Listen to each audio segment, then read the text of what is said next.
Welcome to EyE on You. Edward, the national security law has been implemented in Hong Kong for almost a year, and the law plugs national security loopholes in Hong Kong, so we will be able to focus on developing the economy, improving people's livelihood, and further integrating into national development, providing global investors with a safer, stabler, and more predictable business environment and brighter prospects for cooperation. Yes, that's the reason why we are having this program, EyE on You. Our show will bring you the real story on Hong Kong's most prevalent issues. We will invite politicians, business leaders, and professionals from different industries to share with us their insights on popular topics. This is certainly a show that you wouldn't want to miss. Yes, in this episode, we are going to discuss about Hong Kong after the national security law has been legislated for a year. In June of last year, the NPC Standing Committee approved the national security law in Hong Kong. Ever since the law took effect, advocations for Hong Kong independence and rights has significantly reduced. According to a research, a majority of Hong Kong population are satisfied with the effectiveness of the national security law. Most of the population could feel the stability that was brought by the national security law. Look, the law targets acts and activities to split the country, subvert state power, organize and carry out terrorist activities and other behavior that seriously endanger national security, as well as activity of foreign and external forces interfering in the affairs of Hong Kong. Actually, most countries have national security laws and specific enforcement agencies. It is common and is the duty of every responsible government to have such laws. Upholding national security and the rule of law in Hong Kong is the cornerstone of continued prosperity and ensures the long-term stability and safety of Hong Kong. There are over 110 of arrests and more than 65 prosecutions have been made since the legislation was implemented. According to the national security law, all institutions, organizations, and individuals in Hong Kong shall abide by the law. Recently, a total of 7 individuals connected to Apple Daily have been arrested under the law. Founders of Next Digital, Jimmy Lai, was charged with 3 offenses, including collusions with external forces to endanger national security and conspiracies to pervert the cause of public justice. Today, it is our honor to invite Mrs. Regina葉劉淑儀, currently a member of Executive Council and Legislative Council. She is also the former Secretary for Security, to discuss the impacts and effects of the national security law in Hong Kong over the past year. Hello, Mrs. Yip. Thank you for being our guest today. Thank you, Eunice, for having me. Yes. Today we are talking about the national security law, which has been implemented for a year. Yes. So over this year, there are 110 been arrested and 65 people has been prosecuted. Yeah. So how will you describe the national security law on the effectiveness and whether it can restore our stability in Hong Kong? I think the national security law has dramatic turnaround of our security situation, put an end to the riots of 2019 and restore peace and stability in Hong Kong. It's welcomed by large members of our community. Yes, they are they're like having 2 million of people signing the petition on supporting the national security law last year. Yeah. What do you look forward to the future of Hong Kong with the national security law? I think our future would be much more secure, which would provide a stable foundation for the ongoing implementation of one country, 2 systems. Some people say that there will no longer be any freedom of speech in Hong Kong ever since there's the national security law. In your opinion, what do you think? I think that allegation is grossly exaggerated and in fact baseless. In fact, our national security laws are less stringent than many similar laws in liberal democracies, And unless you are somebody involved in promoting Hong Kong independence or local terrorist activity, otherwise there's no reason to worry at all. Right. Some people said that the national security law endows too much on the CE and the executive. Do you think it is the true statement, or how would you say that? How is it going to be implemented, and will it affect our judicial independence? I think it's very significant that the national security law stresses from the outset the principles of common law jurisdiction, such as no retroactivity, presumption of innocence, and all people charged continue to have access to the courts, independent legal advice. As you say, more than 100 people arrested and over 60 charged. So far, nobody convicted. All cases charged have to go through, the due process of our common law system. So it is not as though whatever the CE wants will happen. It is still subject to our independent legal and judicial system. And I believe some of the pandemic also complains that they cannot get the bail if they're being charged of the national security law. Do you think it's a right thing to do for not giving them bail? Now, it's stated in Article 42 that the courts will not grant bail unless the judge is satisfied that the suspect will not commit national security offense again, And so I think all the judges are abiding by that principle. I think bail has been granted in one case, one or two cases. But actually, this principle that we have the jury system in Hong Kong is set out in the basic law, but it is not an entitlement. That has been tested in the courts 10 years ago in the case of Miss Lily Chang. You remember, Miss Chang was charged with fraud and forgery, and she wanted her case to be tried in the High Court, the Supreme Court, but the Secretary for Justice, who alone decides the venue of prosecution, wanted her to be tried in the district court without jury, and the government won the case.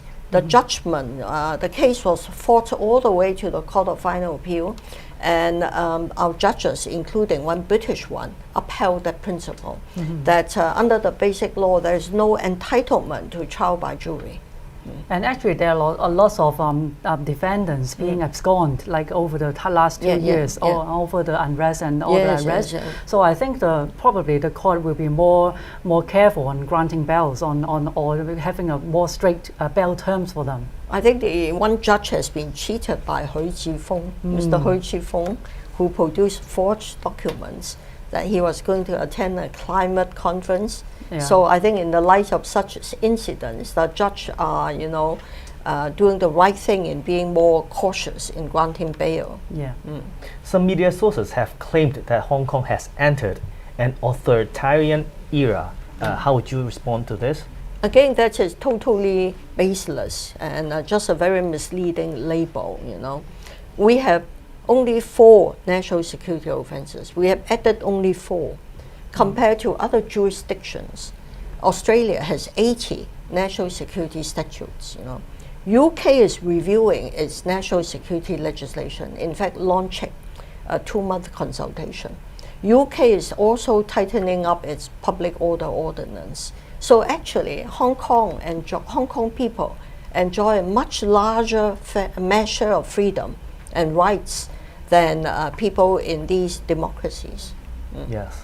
As Mrs. Ip is a former Secretary for Security, that at your time you've been talking about the loss of Article 23.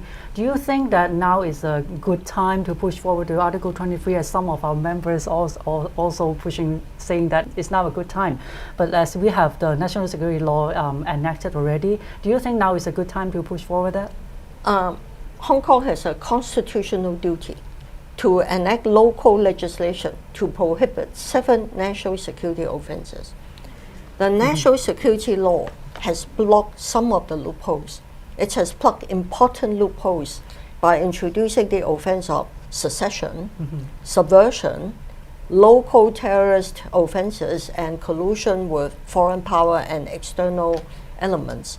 But there remain loopholes in our existing legislation which need to be blocked. And our legislation, in fact, for example, on treason, on sedition, on espionage, on theft of state secrets, is very outdated. So I think John Lee was saying, Secretary for Security, John Lee was saying the right thing when he said that we need to start making the preparations in the form of research.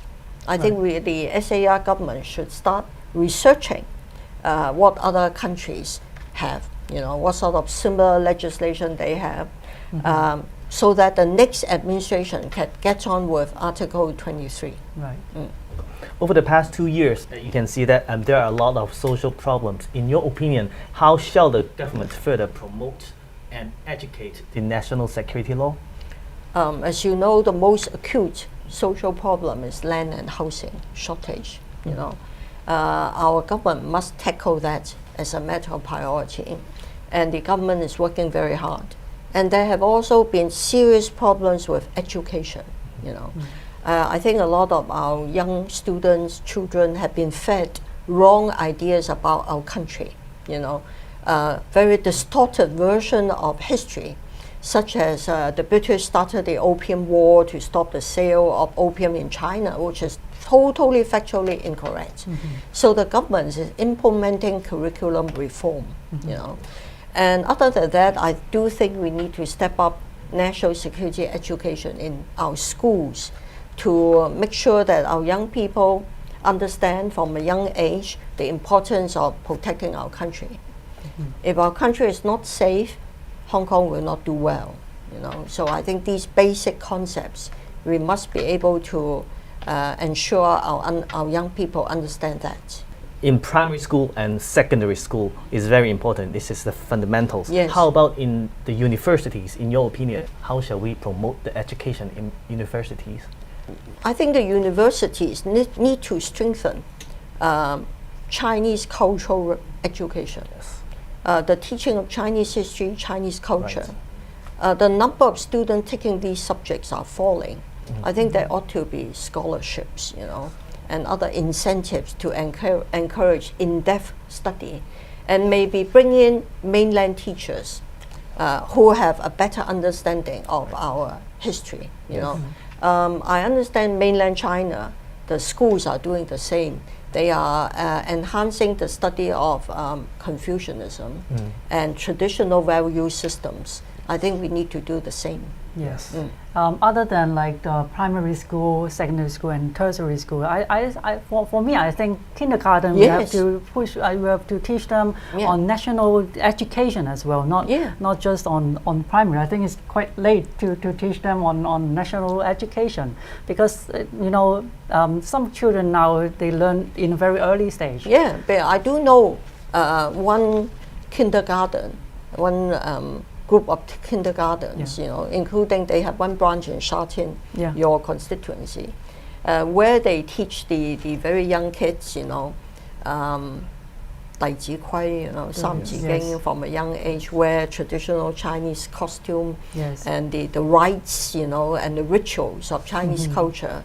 In fact, it's very good for character building. Yes. The young people learn to be better behaved, not to become brattish or bullying from a young age. I think that's maybe we have lack of 20 odd years, 24 We've years lost of national education. We lost 2 for decades, the That's why I think we need to pick it up now. Yes. It's never too late, but we have to do it now. The national security law have suppressed the symptoms of the instability of Hong Kong. However, I think that there are still a lot of problems in Hong Kong. In your opinion, what does the government have to do most immediately right now? It takes time to change people's attitudes, habits of mind, and values, because of our past history.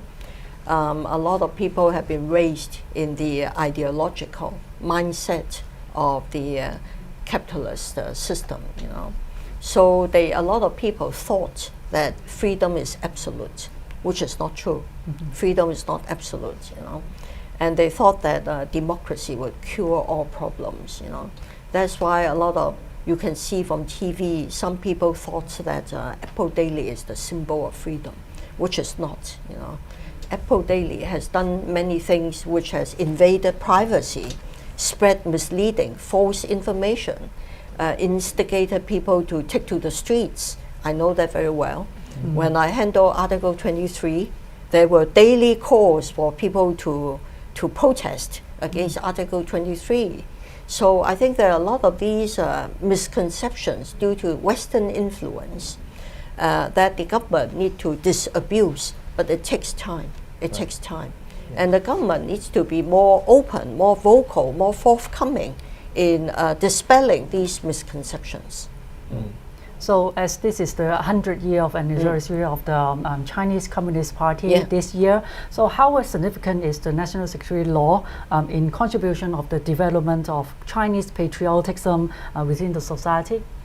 I think after 100 years of the establishment of the Communist Party of China, it is clear that our ruling party has worked miracles for our country. And the implementation of national security law in Hong Kong would ensure that the SAR remains, safe and secure part of the country. And that would contribute immensely to the welfare of Hong Kong as well as to the overall stability of the country. Because after all, we are the gateway to South China, and we are the most open and freest part of China. And we cannot allow Hong Kong to become a base for external influences to undermine our country. So after the implementation of national security law, what do you think the government should do immediately to to build up the confidence over the government and for the citizens in this instance? You know that after the passage of the national security law, and particularly after the departure of the pandemics, 4 were disqualified, 15 resigned. On their own accord, it was their call. Our legislature has returned to order. And we have been able to pass legislation and funding proposals at a much brisker pace. We're going to have elections soon in the coming months. I'm confident that the new legislature will be able to function much more effectively in support of the executive-led system. Yes. Thank you very much. Thank you, Mrs. Yip. Thank you. Thank you for your time. Thank you for having me. Thank you.